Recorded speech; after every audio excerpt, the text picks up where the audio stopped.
अब देखो पुण्यात्माओं, आप लोगों के द्वारा दिया गया दान, वो ही गाड़ियां खरीद रहा है मैनेजमेंट।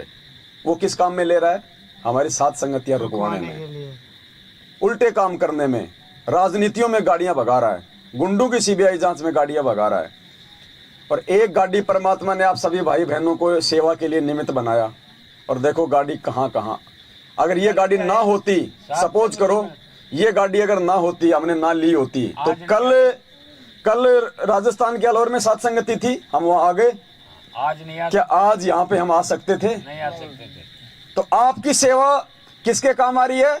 आप ही के काम आ रही है। समय पे पहुंच गए तो बैठ के परमात्मा की कितनी चर्चा होगी, कितनी आत्मा हमारी चार्ज हुई, हमारे को कितनी जो है जानकारी मिली है, भगवान को भोग लग गया, हमारे पांचों यज्ञ हो गए।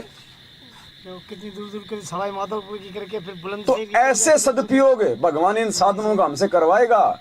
अब जिन जिन पुण्य आत्माओं ने ये गाड़ी लाने में जो सेवा दी है, जिन जिन आत्माओं ने सेवा लिखवाई है, ऐसे परमात्मा उनको लाभ देगा, क्योंकि धर्म के काम में वो पैसा लगाया जा रहा है।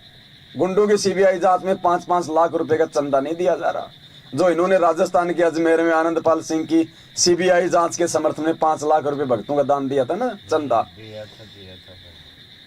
इसलिए तो लोगों की दुर्गतियां हो रही हैं। और यहां किसी का नाखून कोई उतरा के दिखा दे, फिर क्या आवश्यकता फिर भगवान की? तो ऐसे यदि साधक का दिया गया पैसा यदि सदुपयोग होगा, इसलिए परमात्मा कहते हैं दान हमेशा सुपात्र को देना चाहिए, कुपात्र को दान नहीं देना चाहिए। आप लोगों ने सुपात्र को दिया ये पैसा, हम इसको दान नहीं कह सकते। दान तो हमेशा गुरु को दिया जाता है। सेवा सहयोग हमने कोई दान के नाम पे नहीं लिया, सिर्फ सेवा के नाम पे, साथ संगतियों में आने जाने के लिए, भाई बहनों के लिए।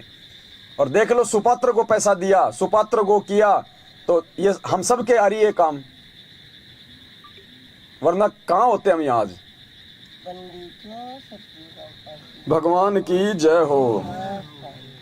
इसलिए परमात्मा कहते हैं मुक्ति का मार्ग जोर है, कोई देखो सत्संग करके। वो सत्संग नहीं है जो मैनेजमेंट कर रहा है, वो कुसंग है।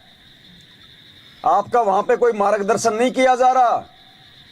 वो सत्संग सुनने के लिए आप यदि आधा घंटा बर्बाद करके गाड़ी में बैठ के यदि वहां जा रहे हो, आप मूर्ख हो। वही सत्संग आपके मोबाइल में, आपके घर पे, टीवी पे आता है। वही सत्संग आधा घंटा वहां सुनने के लिए आप अपना 1 घंटे का समय बर्बाद कर रहे हो। आओगे जाओगे इतने समय में तो अपने घर पे बैठ के सुन लो। आपको बुलाया क्यों जा रहा वहां पे? सत्संग सुनाने के लिए नहीं, दान पेटियां भरने के लिए। और कुपात्रों को जाके उनके दान पेटियों में पैसा डालोगे तो क्या होगा? देखो, गुरुजी कहते हैं जहर चाहे धोखे से खा लो, चाहे जानबूझ के खा लो, जहर अपना असर करेगा। तो मर्यादा चाहे जानबूझ के तोड़ दो, चाहे अनजाने में तोड़ दो, नुकसान बताया गुरुजी ने, नुकसान होगा डेफिनेटली। क्योंकि हम ये नहीं कह सकते कि हमारे को मालूम नहीं था ना जी। ये सत्संग 27 साल से भगवान ने ये मालूम करने के लिए सुनाए। सत्संग सुनने के बाद ये नहीं कह सकते कि हमारे को कौन से कर्म करने चाहिए, कौन से कर्म नहीं करने चाहिए, उसकी जानकारी नहीं थी। भगवान ने सावधान रहने के लिए तो सत्संग सुनाए हैं। तो हम ये भी नहीं कह सकते कि हम अनजान हैं।